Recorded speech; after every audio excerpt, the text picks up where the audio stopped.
Welcome back to Common Sense, everybody. I'm Wendy Bell. So the cashier at the grocery store asked if I wanted to give to St. Jude. No. In fact, no, I don't. The electronic keypad at Home Depot asked if I wanted to round up for Toys for Tots. I usually do, but now, no. Firefighters filling the boot on the street corner, Girl Scouts selling Samoas outside Costco, even the neighborhood door knocking for local police. How much of my money actually goes to the cops? And how much goes to administrative costs, I ask, the blank stare looking back at me.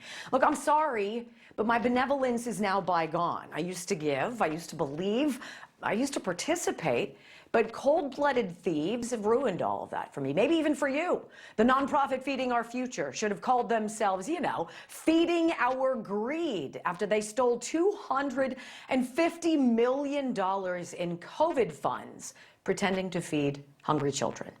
The Women's Cancer Fund raised $18 million to help women with cancer, but only 1 penny of every dollar ever went to the women, 1 cent. And don't get me started on that $500 million bribery scheme at USAID involving bid rigging and fake documents to grift off of compassionate taxpayers. So sorry, but not sorry. I'm not really in a giving mood, especially not now. Consumer confidence is in the toilet, and we've all watched how cavalierly our elected leaders have used us all as pawns in their government war games. Bah humbug. So let's ask our favorite panelist, Chris Arps. He co-hosts the Tim Jones and Chris Arps show on News Talk St. Louis, and he's joining us again today. Chris, it's hard to be charitable when it seems so many of these nonprofits like Black Lives Matter, the Kids Wish Network, Project Cure, and this Feeding Our Future have been so embroiled in controversy.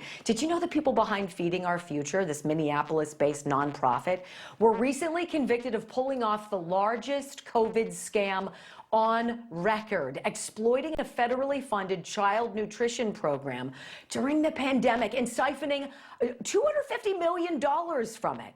It's hard to believe any group with even the most benevolent name or mission, Chris, isn't ripping us all off somehow. Am I alone in this, or do you feel me?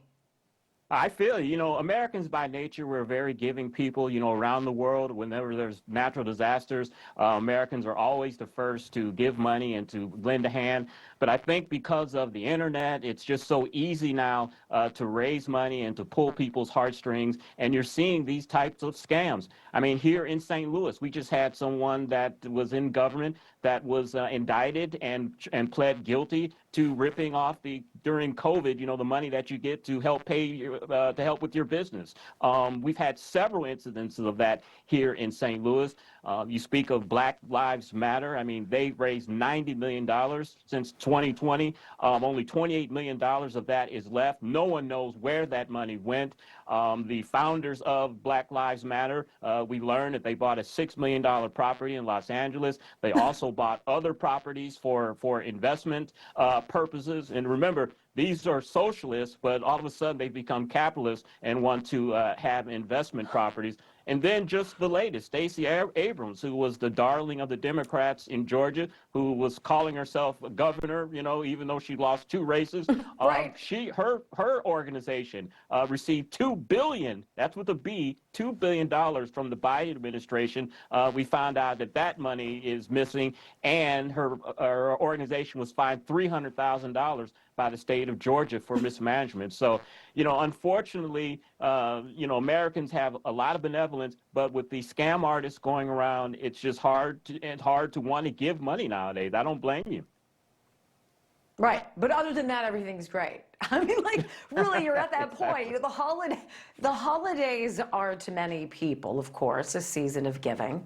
But judging from how squeezed the American consumer feels, I'm not so sure the kettles are going to be getting filled, Chris, because the Consumer Sentiment Index, it's now plunged 30% since January. It's marking the American consumer's worst ever view of current economic conditions. Now, President Trump, he's talking tariffs, he's talking stock market highs, but I wonder, is he totally missing the mark with the average American that doesn't have skin in the game and stocks? They just want to be able to buy something special for someone they love, like a child at Christmas.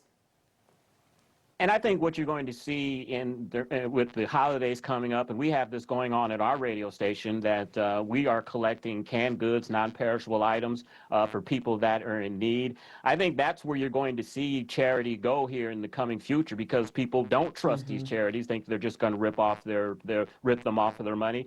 I think you're going to start seeing charities now asking for food, asking for clothing donations, something that's concrete instead of money, because there's just scam artists out there that you just can't trust people. Yeah, this real affordability crisis, though, I think it's going to be interesting to watch the Trump administration manage this, because, to be fair, the president inherited a hot mess from Joe Biden. In fact, under the Biden-Harris regime, the cost of basic necessities like groceries skyrocketed 20%. Monthly mortgage payments, they went up 89%. They're costing homeowners $1,000 more a month now. Credit card interest rates ballooned. Our credit card debt grew to more than $1 trillion. Do you agree with me, Chris? Trump needs some time to fix the mess, but I wonder, do you think the American consumer is going to give it to him? Like, we want fixes now. Yeah, I think for the next year or so before the midterm elections, Wendy, we're going to hear the word affordability over and over from the Democrats and the Republicans. Look, the president has had to dig out of a mess. When Joe Biden was president, we had 9% uninflation. That was a 40-year high. We had the lowest labor participation rate in 50 years. But we've seen signs of growth. We've seen the stock market doing really well. We've seen a lot of overseas investment coming back to the United States. I think what the president has to do, and others have urged him, is that he has to focus more on domestic issues, solving problems over in the Middle East, and also, stopping wars and conflicts is very, very important. But the American people, I think, are more concerned about their own pocketbooks right now. And as we've seen many, many times during presidencies, and James Carville said it in 1992, it's the economy, stupid. That's what people are going to be focused on. And even though Joe Biden did plunge the economy into a crater, President Trump and Republicans are in control now, and the American people are going to be looking to them to get us out of this mess. So that's where I think the president needs to focus more on domestic issues. Sure. Right. And, I wonder what you think about Trump's idea to give $2,000 dividends on America's tariff revenue raised so far to middle and low-income families to kind of ease the pain right now. That would need, of course, to be approved by Congress. Tax rebates are subject to Senate filibuster rules, which means 60 votes were going to be needed for this. What could go wrong, right? Do you agree that they need to nuke the filibuster, the Republicans do? You know what, and we've talked about that on the radio show. I'm not a fan of nuking the filibuster, only because if the Democrats are in control and there's no filibuster, Wendy, we could see 4 more Democratic senators. They're going to make Washington, D.C. and Puerto Rico a state. They're going to do it anyway. I'm afraid that they will nationalize the elections. I'm afraid that we'll see further erosion of our gun rights. So that scares me when we talk about eliminating the filibuster. So I have a different feeling on the filibuster. This is me blowing up the filibuster. Chris Arps, always a great joy to be with you, sir. Have a good one, and thank you.